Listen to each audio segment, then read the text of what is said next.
आरती शुक्ला अपने YouTube channel पे गाना गाने जा रही है। दी पे गीत है। हम त सुनीला बड़ी दानी हे दुर्गा महारानी, सब लोगों को नैन दिहू है, सब लोगों को नैन दिहू है।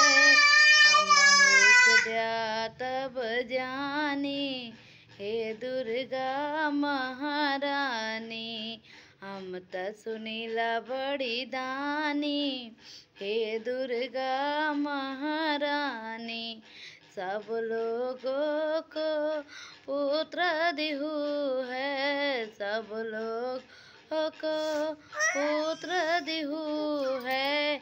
हमहु के द्या तब जानी हे दुर्गा महारानी, हम त सुनीला बड़ी दानी हे दुर्गा महारानी।